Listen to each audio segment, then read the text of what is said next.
तो इस अमेजिंग कहानी की शुरुआत होती है रॉब नाम के एक आदमी को दिखाते हुए, जो कि वीडियो कॉल पर अपनी गर्लफ्रेंड बेथ से बातें किए जा रहा था। दोनों एक दूसरे से बहुत प्यार करते थे और कई साल बीत चुके होते हैं दोनों के रिलेशनशिप में आए हुए। अब तक उनके बीच में कोई दरार नहीं आई होती। दोनों हर मोमेंट एक दूसरे के साथ शेयर करते थे और काफी सारे मजे करते थे। वहीं दूसरी तरफ अब हमें रॉब का भाई जेसन दिखाया जाता है, जो कि अपनी वाइफ लिली के साथ मौजूद था। वो दोनों मिलकर रॉब के लिए एक पार्टी प्लान कर रहे होते हैं उसे बिना बताए। ये उसके लिए एक सरप्राइज था, क्योंकि रॉब को एक बहुत ही बड़ी कंपनी में जॉब ऑफर हुई थी और वो उसी सिलसिले में कुछ दिनों के अंदर जापान शिफ्ट होने वाला था। तो जाने से पहले जेसन, लिली और उसके कई सारे दोस्त उसे सरप्राइज देना चाहते थे। इसीलिए वो एक पार्टी प्लान करते हैं जिसके अंदर उन्होंने सारे दोस्तों को बुलाया और वो सब मिलकर रॉब का फेयरवेल बहुत अच्छी तरीके से मनाएंगे। अच्छी बात तो ये होती है कि रॉब को इस बारे में नहीं पता था। हमें अब उसी पार्टी में दिखाया गया जहां हुड नाम के एक आदमी को जेसन ने कैमरा पकड़ा दिया होता है और अब हुड ही पूरे पार्टी के अंदर चारों तरफ कैमरा लेकर घूम रहा था ताकि सभी लोग रॉब के लिए अपने विचार पेश कर सके। ये कैमरा रॉब का ही होता है, जिसके अंदर वो सभी अपनी अपनी रिकॉर्डिंग कर रहे थे ताकि रॉब को ये सुनकर बहुत अच्छा लगे। हर एक मेंबर रॉब की बहुत बढ़ाई करता है और उसके अचीवमेंट के लिए बहुत ही ज्यादा प्रे करता है, यानी कि वो जापान में भी जाकर काफी बड़े बड़े काम करे। खास करके जेसन, जो रॉब का बड़ा भाई था, वो उसके लिए बहुत ज्यादा खुश होता है क्योंकि उनकी फैमिली में सिर्फ रॉब ही है जो इतनी ऊंचाई तक पहुंचा है। थोड़ी ही देर के अंदर मेलेना नाम की एक लेडी वहां पर आ गई थी, जिससे कि अब रॉब के बारे में पूछा गया, पर वो कंफ्यूज हो जाती है क्योंकि रॉब के बारे में वो जानती ही नहीं थी। तो आखिरकार कैसे वो इस पार्टी में आ गई, इस बात का पता हमें कुछ समय बाद चलेगा। थोड़े समय के अंदर रॉब की भी एंट्री हो जाती है और सारे लोग उसके साथ मिलकर सेलिब्रेट कर रहे थे। रॉब को भी ये सीक्रेट पार्टी देखकर बहुत मजा आ रहा था। वो हर एक मोमेंट सारे लोगों के साथ शेयर करता है और अपने आखिरी मोमेंट को दोस्तों के साथ एंजॉय करता है। अब रॉब की गर्लफ्रेंड बेथ आ जाती है, लेकिन वो किसी दूसरे लड़के के साथ आई थी। रॉब ये देखकर थोड़ा सा चौंक जाता है। यहाँ पर हमें पता चला कि रॉब और बेथ के बीच में जो रिलेशनशिप था वो टूट चुका है, क्योंकि रॉब हमेशा के लिए जापान जा रहा था और शायद इसके बाद वो बेथ से कभी ना मिल पाए। इसीलिए बेथ और उनके बीच काफी बड़ा झगड़ा हुआ और वो दोनों अलग हो गए। लेकिन रॉब की सिर्फ इतनी इच्छा थी कि फेयरवेल पार्टी में उसकी गर्लफ्रेंड अकेले आए और उसके साथ उस मोमेंट को शेयर करे। लेकिन यहाँ पर तो बेथ का कुछ अलग ही चल रहा था। वो तो फेयरवेल पार्टी में अपने दूसरे बॉयफ्रेंड को लेकर आ जाती है ताकि रॉब बहुत ही ज्यादा जेलस फील करे, और जो कि हो भी रहा था। रॉब का ये चीजें देखकर एकदम से दिमाग ही खराब हो गया और वो बेथ को साइड में लेके जाके पूछने भी लगता है। दोनों में अब बहुत ही ज्यादा हीटअप मोमेंट क्रिएट हो गया था, जिसे कि अब लिली और जेसन भी आकर संभालने की कोशिश करते हैं। लिली ने यहाँ जेसन को बताया कि दोनों के बीच अब रिलेशन खत्म हो चुका है और बेथ ने अपने साथ अपने बॉयफ्रेंड को ला दिया, तो इस पर लड़ाई तो होनी बनती ही थी। रॉब को कुछ समझ नहीं रहा था कि वो इस मोमेंट पर क्या करे, इसीलिए वो बाहर जाकर चुपचाप बैठ गया। जेसन तो अब रॉब को संभालने के लिए उसके पास जाता है और उसे ड्रिंक देता है, शायद इससे रॉब की कुछ मदद हो और वो ये चीजें भूल जाए, क्योंकि अब उसे जापान जाके एक नई शुरुआत करनी है। वो दोनों बात कर ही रहे थे तभी अचानक बाहर की तरफ एक धमाका होता है। इस धमाके की वजह से चारों तरफ की इलेक्ट्रिसिटी खत्म हो चुकी थी। सारे के सारे लोग जो पार्टी में आए हुए थे वो एकदम डर के मारे यहाँ से वहाँ भागने लगे। Rob, Beth, Jason, Lily, Melena सभी के सभी बाहर की तरफ आ जाते हैं देखने के लिए कि क्या हो रहा है। बड़ी बड़ी इमारतें पता नहीं क्यों अपने आप गिरते जा रही थी और चारों तरफ तबाही होती है, पर ऊंचाई की तरफ देखने पर उन्हें पता चला कि ये तो बड़ा सा मॉन्स्टर है जो लगातार उनकी तरफ बढ़ रहा था। उन सभी के सामने तो स्टैच्यू ऑफ लिबर्टी का सर आकर गिर जाता है, जिससे वो अंदाजा लगा सकते हैं कि कितना खतरनाक हो सकता है वो मॉन्स्टर। कई लोग अपनी जान गंवा बैठे इतने बड़े बड़े इमारतों के नीचे आकर। इसी वजह से रॉब का हर एक साथी भागते हुए एक रेस्टोरेंट में आकर छुप जाता है। वो सोचने लगे कि जब तक हम यहाँ पर छुपे रहेंगे तब तक वो मॉन्स्टर यहाँ से चला जाएगा। मॉन्स्टर की आवाजें चारों तरफ घूम रही थी और वो तबाही पे तबाही मचा रहा था। किसी को नहीं समझता कि ये कहाँ से आया और चाहता क्या है। सभी लोग इतने ज्यादा डर कर प्रे कर रहे थे कि उनकी जान बच जाए, लेकिन शायद इन सारी चीजों में उनके गॉड भी कुछ नहीं कर सकते थे।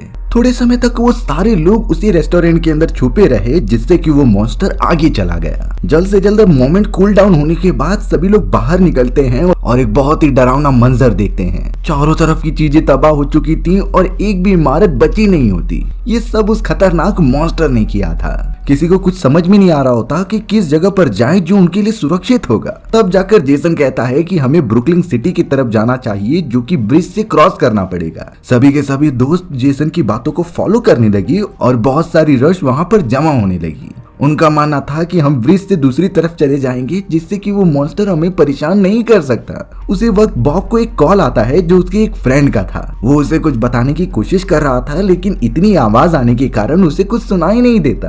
तभी अगले ही मोमेंट में अचानक ऊपर की तरफ से उसी एलियन ने ब्रिज के ऊपर हमला कर दिया। इतने सारे लोग दबकर मारे जाते हैं कि गिनती भी नहीं की जा सकती। और दुख की बात यह थी कि उन्हीं सारे लोगों में जेसन भी मौजूद था जिसकी जान चली गई। बॉब के सामने उसका बड़ा भाई मारा जाता है और वो उसमें कुछ नहीं कर सकता था। जल्द से जल्द बाकी सारे लोग दूसरी तरफ भागने लगे और बॉब और उसके दोस्त एक सेफ जगह पर पहुंच जाते हैं। लेकिन अब यहाँ जेसन की गर्लफ्रेंड लिली एकदम पागलों की तरह रो रही थी क्योंकि उसका बॉयफ्रेंड तो मर चुका है। खास करके बॉब शॉक में था क्योंकि उसने अपने भाई को आंखों से मरते हुए देखा था। पर लिटरली उस जगह पर किस तरीके की तबाही हो रही है किसी को अंदाजा नहीं है। उन्हें तो सिर्फ अपनी जान बचाने पर फोकस करना चाहिए। बॉब तो बहुत ही ज्यादा सोच में पड़ गया था, इसीलिए उसका दोस्त हुड सारे लोगों को लेकर एक स्टोर में चला जाता है। सभी लोग वहां पर अफरा तफरी मचा रहे थे और बॉब तो डायरेक्टली जाकर अपने फोन की बैटरी ढूंढने लगा क्योंकि उसका फोन डेड हो चुका था और इससे पहले उसे बेथ का कॉल आ रहा था। बॉब जल्द से जल्द अपना बैटरी चार्ज करता है और उसे कॉल वापस लगा देता है।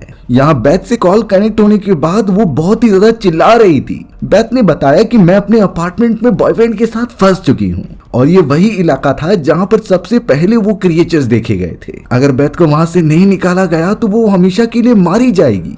इसीलिए बेथ यहाँ पर बॉब से रिक्वेस्ट कर रही थी कि उसे बचाने के लिए आ जाए। वहीं बाकी सारे लोग टेलीविजन पर देख रहे थे उसी बड़े से क्रिएचर को जिसे कि मिलिट्री भी नहीं रोक पाती। वो इतना बड़ा था और अचानक उसके बॉडी में चेंजेस होने लगे। ये चेंजेस एक अजीब तरीके के छोटे छोटे क्रिएचर्स में कन्वर्ट हो जाते हैं जो उस बड़े से क्रिएचर के बॉडी में से बाहर निकल रहे थे। वो छोटे छोटे क्रिएचर जिनके बहुत नुकीले दांत होते हैं उन्होंने मिलिट्री ऑफिसर्स पर हमला करना स्टार्ट कर दिया। एक एक करके वो मारते जा रहे थे सामने आने वाले हर एक इंसान को। इससे तो बाकी लोग और भी ज्यादा डरने लगे क्योंकि अब खतरा तो बढ़ चुका था। अब यहाँ बॉब के दोस्त उसे समझाने लगे कि तुम्हें बेथ के पीछे नहीं जाना चाहिए, अगर वहां गए तो तुम्हारी जान को भी खतरा हो सकता है। पर बॉब ने तो सच्चा प्यार किया था। वो बिना कुछ सोचे समझे बेथ को बचाने के लिए निकल पड़ता है। इसी वजह से लिली, हुड और मलेना तीनों उसके साथ जाने पर मजबूर हो चुके थे। वो सभी निकल पड़े होते हैं बेथ के अपार्टमेंट की तरफ जो यहाँ से दूसरी तरफ था और शायद उस जगह पर ही क्रिएचर्स को सबसे पहले देखा गया है। वो एक सुनसान एरिया था और जैसे ही वो सभी थोड़ा आगे बढ़ते हैं तो अचानक उनके सामने वही बड़ा क्रिएचर आ गया। छोटे क्रिएचर से तो एक बार वो सब मुकाबला कर लेते थे लेकिन बड़ी क्रिएचर से कैसे करें।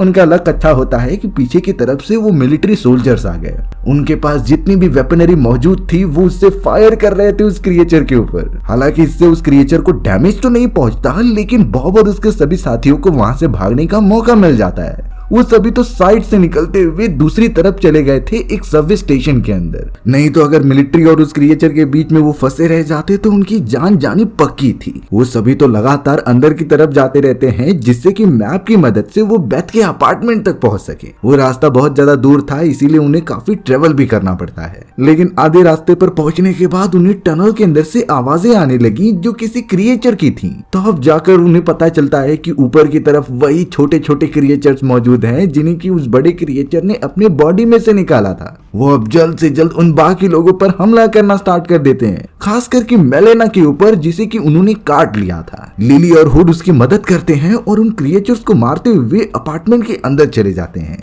उस अपार्टमेंट के थोड़ी ही दूरी पर अचानक उन्हें मिलिट्री सोल्जर्स मिल गए थे। वो सोल्जर्स उन्हें एक बेस कैंप में लेकर आ जाते हैं जहां सारे लोगों को रेस्क्यू किया गया था। उन्हें भी अब अच्छी तरीके से संभाल कर रखा जाता है ताकि कोई बाहर ना जा सके और उनके ऊपर क्रिएचर्स हमला ना करें। हमें यहाँ पर दिखाया गया कि मेलेना की हालत पहले से खराब हो चुकी है। उसकी आंखों और पूरे शरीर में से खून निकल रहे थे। मेलेना की बॉडी में उन्हीं क्रिएचर्स ने काटा था जिससे शायद वो इन्फेक्टेड हो चुकी थी और ये बातें सोल्जर्स समझ चुके थे तो वो क्वारंटाइन करने के लिए मेलेना को लेकर जाते हैं। पर अचानक अब मेलेना के बॉडी में कुछ चेन रिएक्शन होने लगे और उसका सर फट गया, यानी कि मेलेना की बहुत बुरी तरीके से वहीं मृत्यु हो जाती है। बॉब और उसके सारे दोस्त एकदम चौंक गए थे इस खतरनाक मोमेंट को देखकर। इसका मतलब साफ हो गया था कि क्रिएचर्स इतने ज्यादा खतरनाक हैं कि उनके काटने पर लोगों में इन्फेक्शन फैल जाता था। मिलिट्री सोल्जर्स बाकी सभी को संभालते हैं, तब जाकर बॉब उनसे कहने लगा कि मुझे अपनी एक फ्रेंड बेथ को बचाने जाना है, जो कि शहर के ही एक अपार्टमेंट में मौजूद थी। लेकिन उन मिलिट्री सोल्जर्स के कैप्टन इस बात के लिए मना कर रहे थे क्योंकि सारे हेलीकॉप्टर्स यहाँ से टेक ऑफ करने वाले हैं और जल्द से जल्द उन्हें शहर को इवैक्यूएट करना है। हो सकता है कि आगे चलकर हमें पूरे शहर को ही डिस्ट्रॉय करना पड़े उन क्रिएचर्स को खत्म करने के लिए।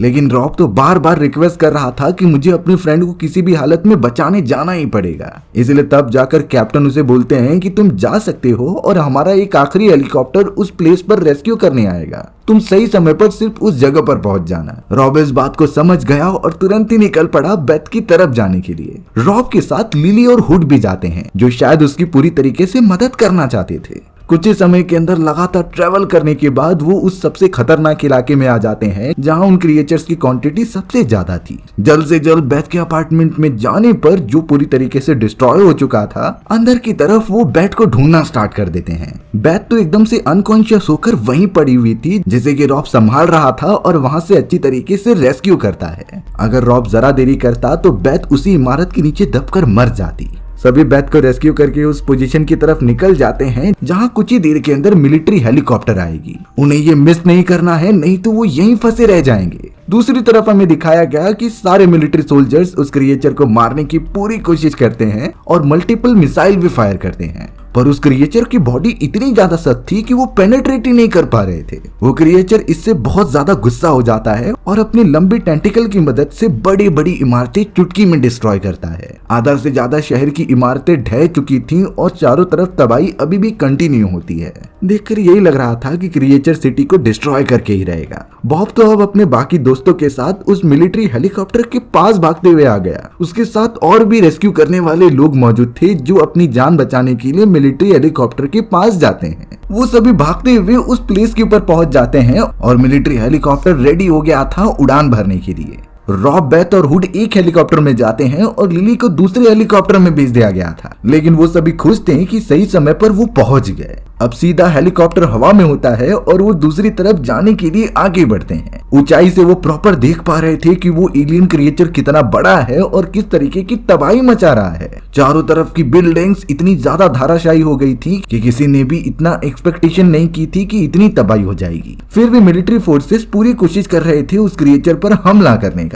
अब लगातार मिसाइल फायर करने के कारण एक धमाका होता है। इस धमाके से वो क्रिएचर नीचे गिर गया, जिससे कि अब सभी को लगने लगा कि शायद मिलिट्री ऑफिसर्स ने उन क्रिएचर्स को मार दिया है। धूल चारों तरफ फैल चुकी थी, जिससे कि अब रॉब और उसके सभी दोस्त काफी खुश हो जाते हैं। लेकिन उसी धूल के अंदर से क्रिएचर जंप कर देता है हेलीकॉप्टर के ऊपर। हेलीकॉप्टर पूरा मल फंक्शन हो चुका था और सीधा नीचे सिटी में गिर जाता है। रॉब बेथ को बचाने की बहुत कोशिश कर रहा था, पर वो खुद ही फंसा रहता है और उसके पैर में बहुत चोट लग जाती है। नीचे गिरने के बाद मिलिट्री ऑफिसर्स उन्हें रेस्क्यू कर रहे थे और एक सेफ जगह पर लेकर जा रहे थे, क्योंकि वो क्रिएचर तो ठीक उनके ऊपर ही था। अगर वहां से नहीं निकला गया तो क्रिएचर्स उन्हें खत्म कर देंगे। तभी अचानक उनका वो साथी हुड देखता है कि कैमरा नीचे गिर गया है, इसीलिए वो लेने के लिए चला गया। रॉब, बेथ उसे बुला रहे थे, पर हुड सुनता नहीं और उस क्रिएचर ने हुड को देख लिया था। हुड इतना ज्यादा डर गया कि वहां से हिल ही नहीं पाता और उस कैमरे को सिंपली पीछे फेंक देता है। पर तब तक उस क्रिएचर ने हुड को अपने मुंह में डाल दिया और पूरा खत्म कर दिया। रॉब और बेथ वहां से भागते हुए सीधा एक टनल में आते हैं और वहीं पर छुपे रह जाते हैं।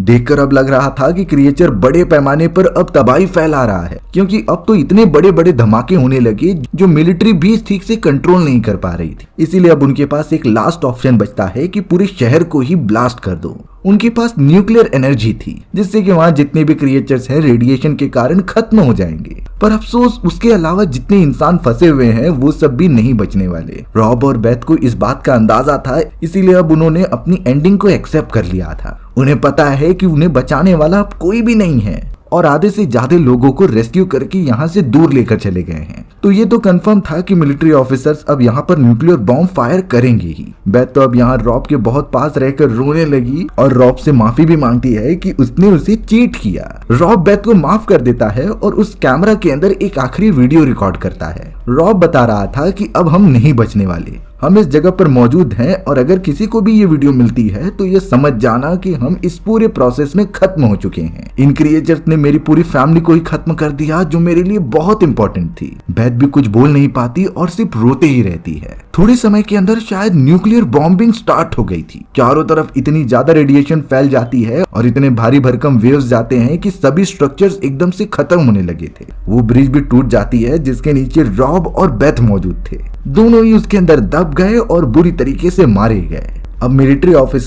अब यहाँ ऑफिसर्स और सभी लोगों को लगता है कि शायद वो क्रिएचर मर चुका है, लेकिन किसी को क्या पता था कि क्रिएचर्स के कई सारे छोटे बच्चे अभी भी मौजूद हैं जो जमीन के अंदर घुसकर अपनी प्रोटेक्शन कर रहे थे। कुछ ही दिनों के अंदर रॉब द्वारा रिकॉर्ड किए गए उस वीडियो फुटेजेस को रिकवर कर लिया गया, जिससे कि उसके अंदर कई सारे वीडियो फुटेजेस थे उसकी लाइफ से रिलेटेड। उन वीडियो फुटेजेस से ही ऑफिसर्स को पता चला था कि अभी वो क्रिएचर्स खत्म नहीं हुए हैं, यानी एक और न्यूक्लियर ब्लास्ट करना पड़ेगा तब जाकर उनका नामो निशान मिटेगा। अब उन वीडियो फुटेजेस के अंदर रॉब और बेथ के कई सारे मोमेंट थे जो उन्होंने साथ में गुजारे हैं। जब सारे ऑफिसर्स उन्हें अच्छी तरीके से देख रहे थे तभी अचानक वो एक बहुत ही जाइंट व्हील के ऊपर होते हैं और जैसे ही रॉब ने कैमरा समुद्र की तरफ किया तो हमें दिखाया गया आसमान से कुछ नीचे गिर रहा है। ये कुछ और नहीं बल्कि वही बड़ा सा एलियन क्रिएचर था जो कि डीप स्पेस से पृथ्वी पर आकर गिरा था और तब से ही जाकर क्रिएचर इवॉल्व होता गया और इतना बड़ा हो चुका था कि पूरे शहर को ही डिस्ट्रॉय कर दिया।